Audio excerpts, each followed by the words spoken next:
Joy friends, welcome back to the Joyful House. Thank you for joining me today for our Once Upon a Storybook adventure as we continue reading Anne of Avonlea.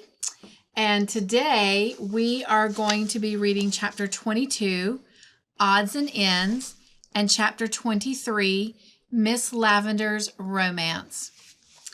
Well, if you will, sit back, relax, and join me for this reading adventure, Odds and Ends. "So you had tea at the stone house with Lavender Lewis?" said Marilla at the breakfast table next morning.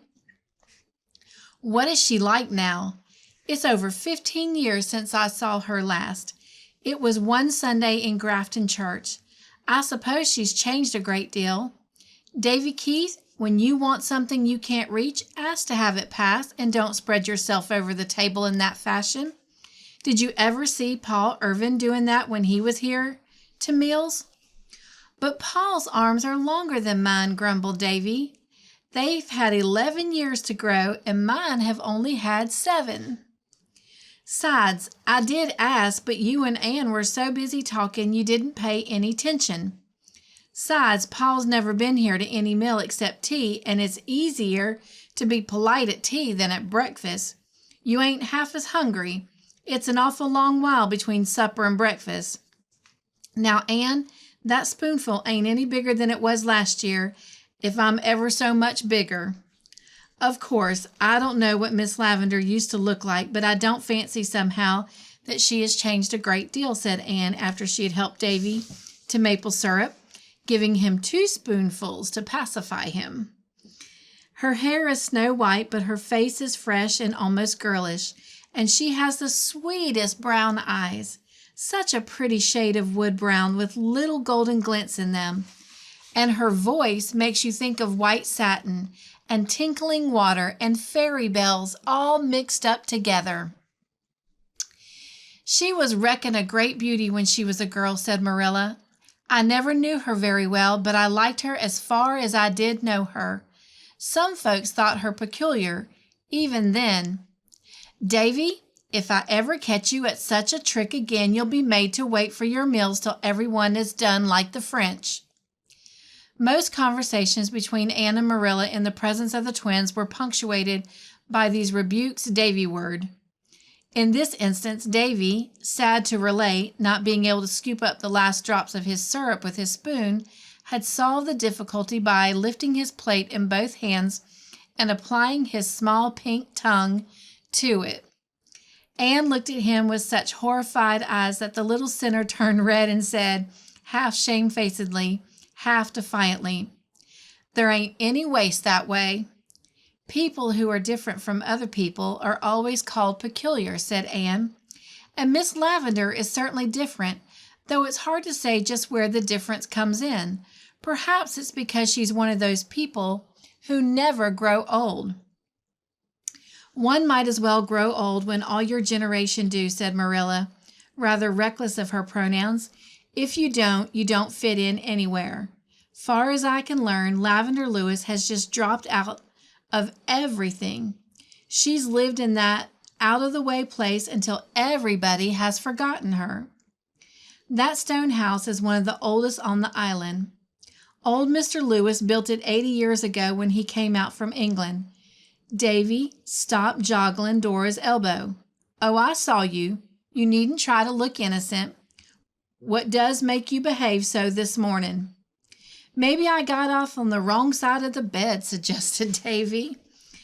"Milty Boulter says if you do that, things are bound to go wrong with you all day. His grandmother told him. But which is the right side?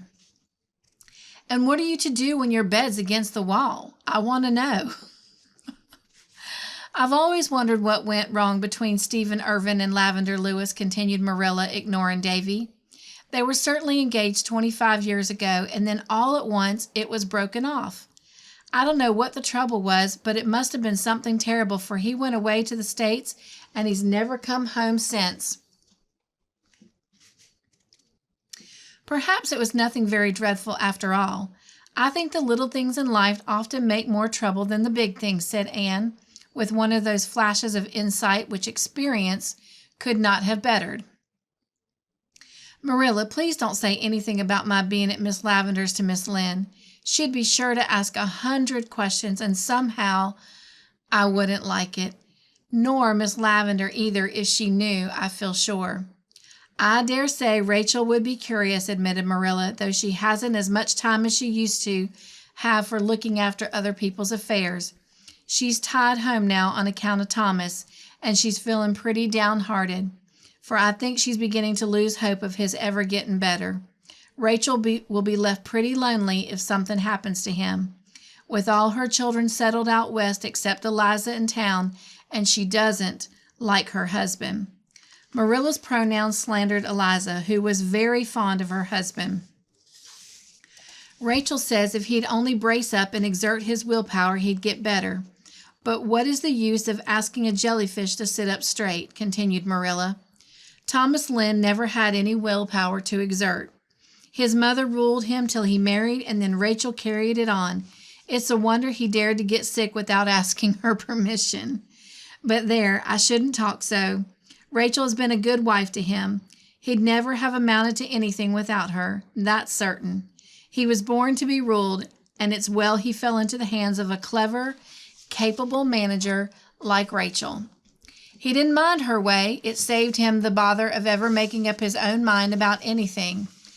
Davy, do stop squirming like an eel. I've nothing else to do, protested Davy. I can't eat any more, and it's no fun watching you and Anne eat. Well, you and Dora go out and give the hens their wheat, said Marilla, and don't you try to pull any more feathers out of the white rooster's tail either. I wanted some feathers for an Injun headdress, said Davy sulkily.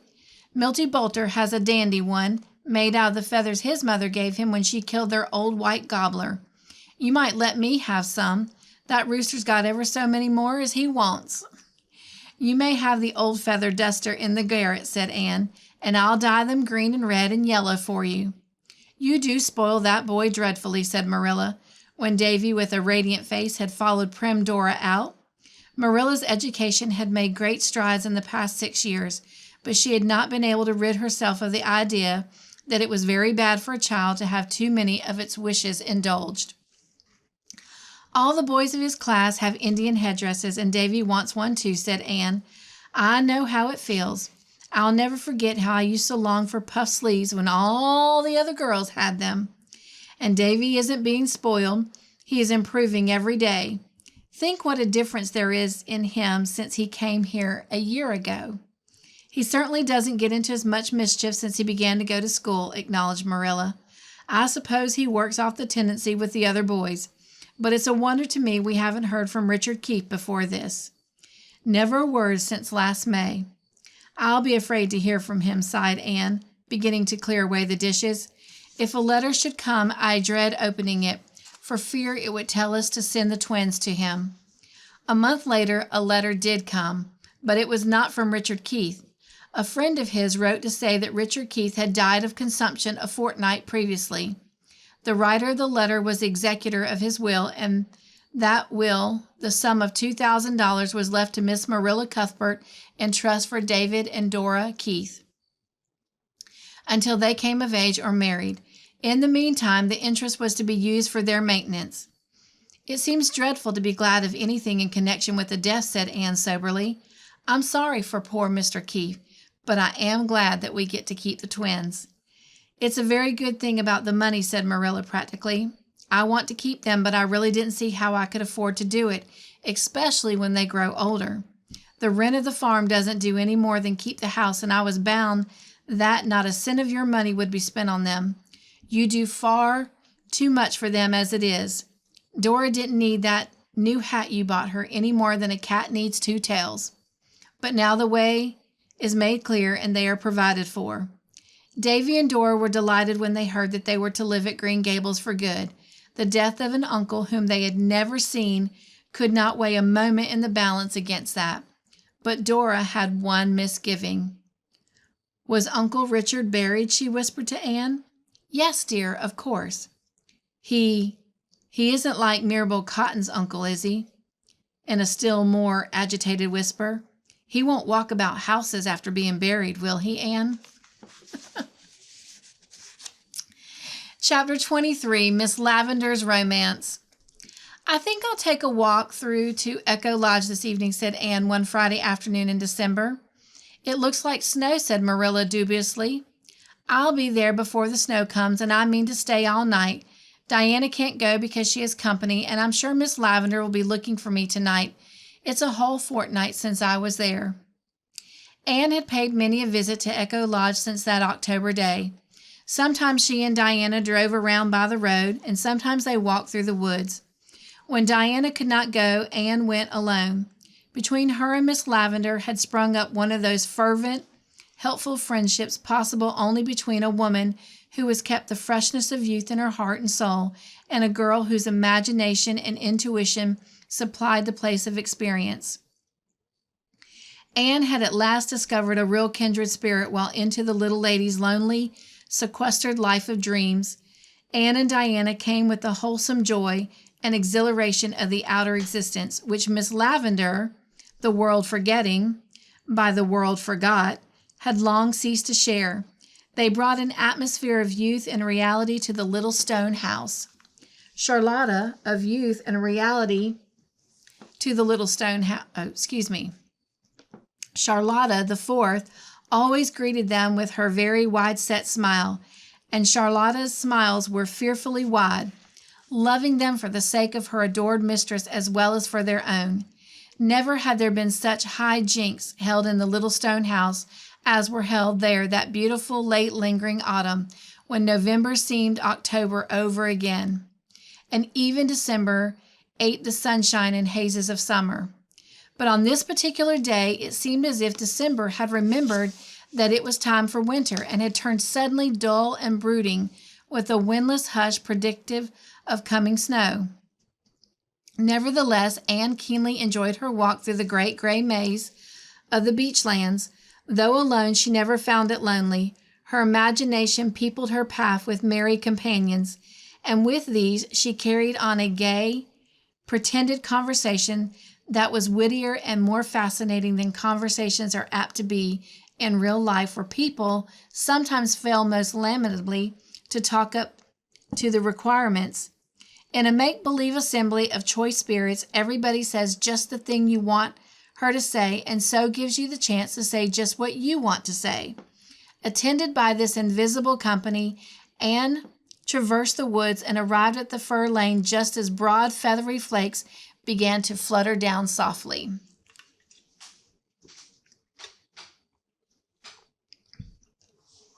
At the first bend, she came upon Miss Lavendar standing under a big, broad branching fir.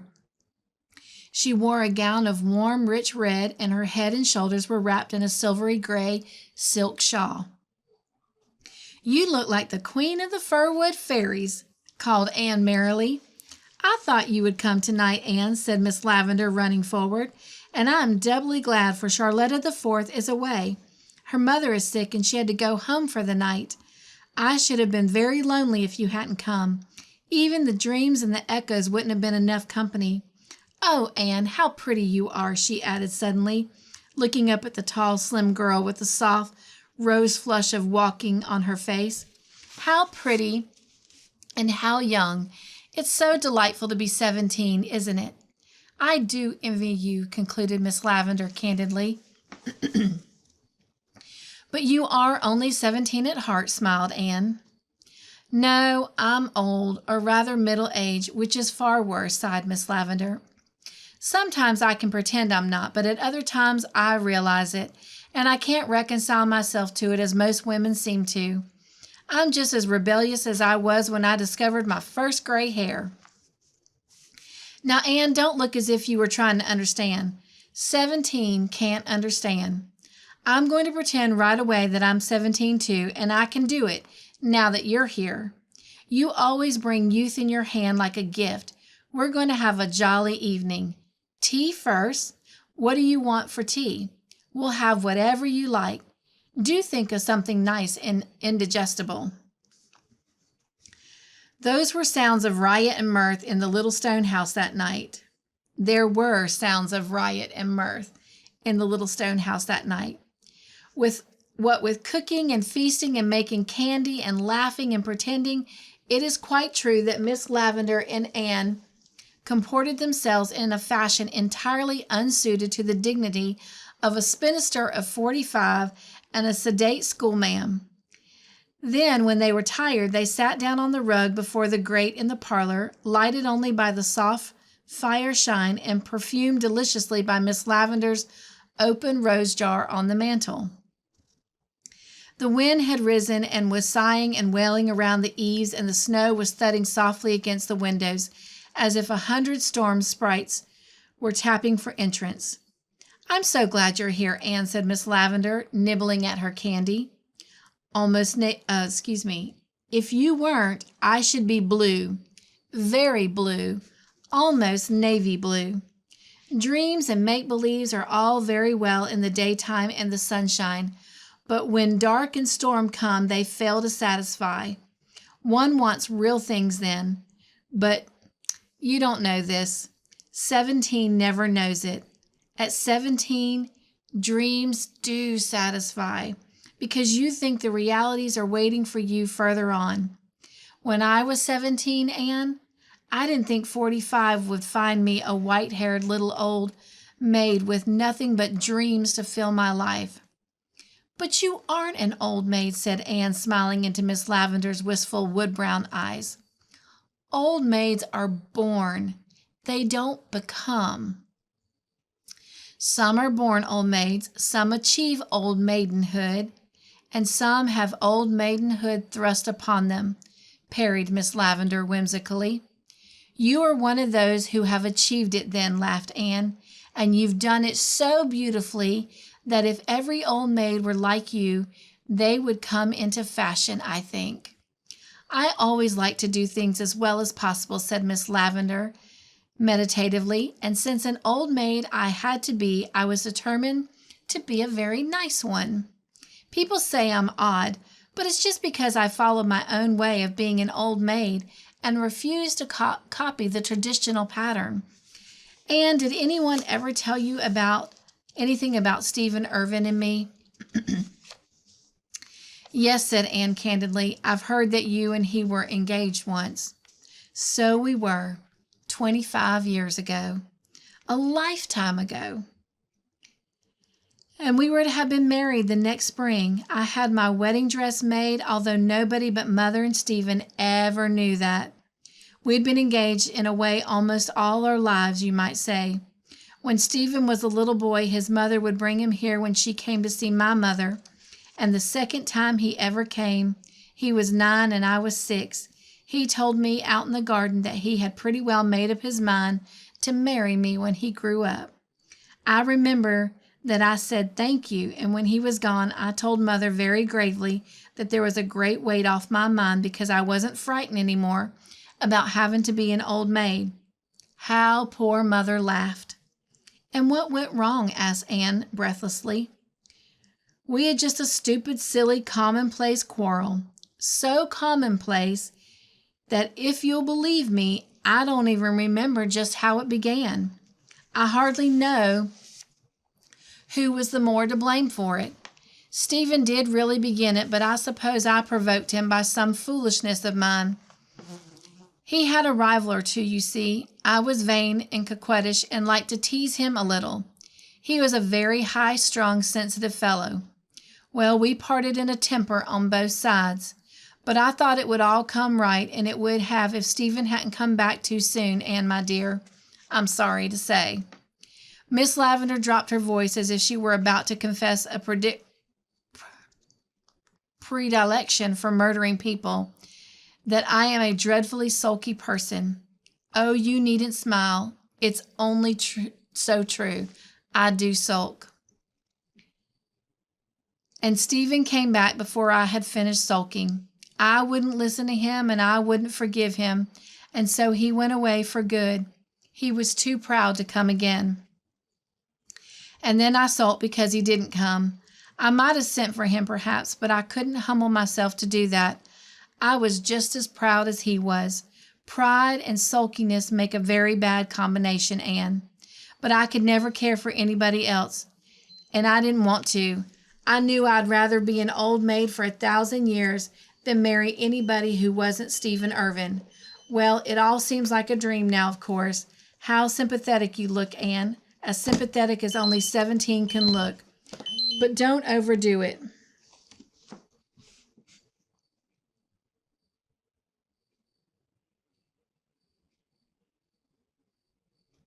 I lost my place. I'm so sorry.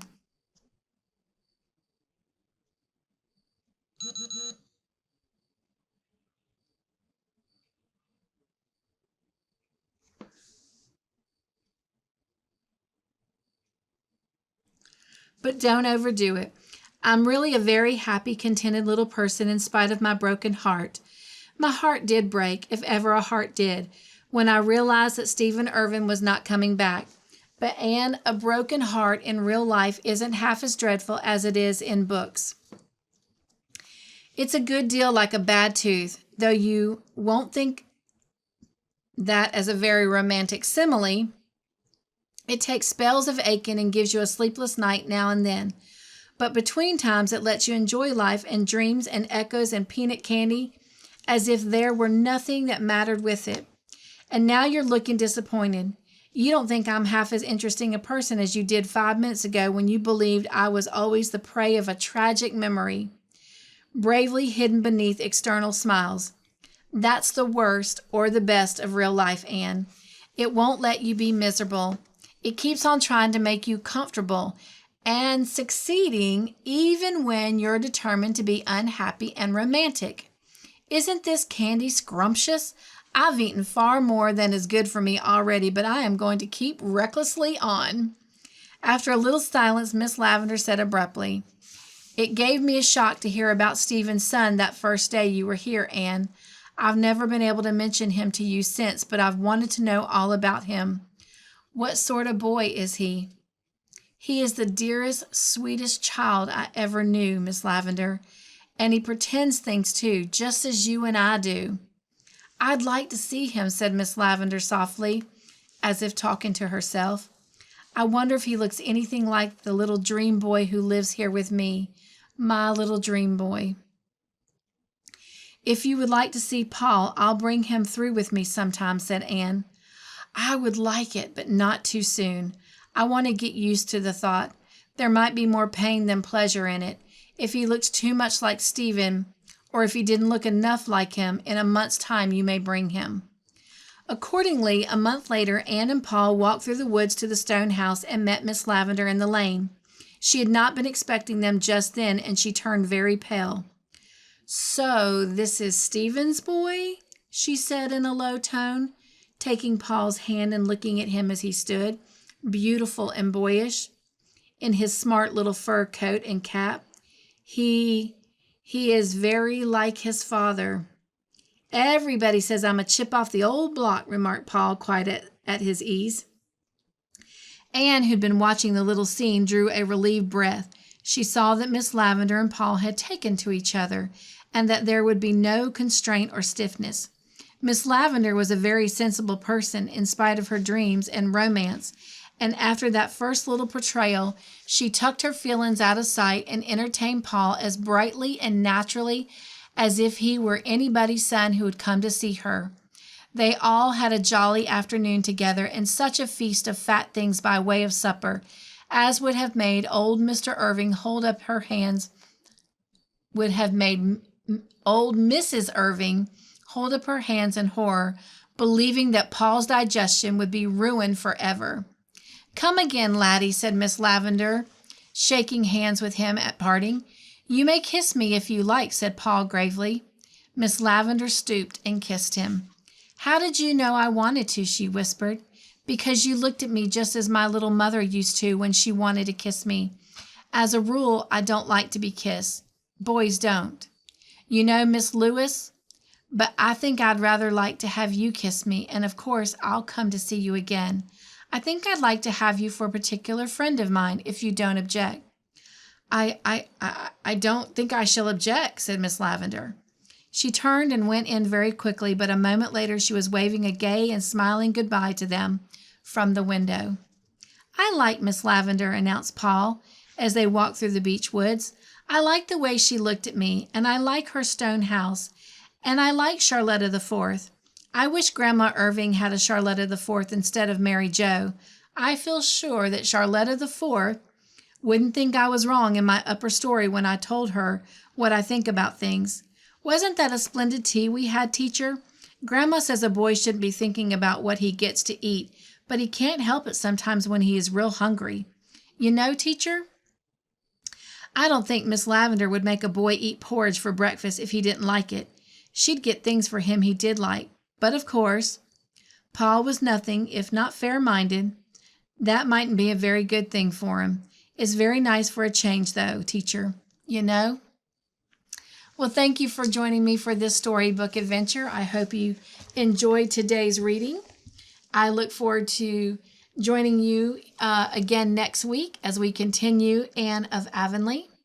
And until then, my friends, be joyful, stay crafty in your own way, make your own joyful creations, and above everything else, remember, you are made of matter, therefore you matter. So go be your own exclamation. Mwah. Nugs and joy.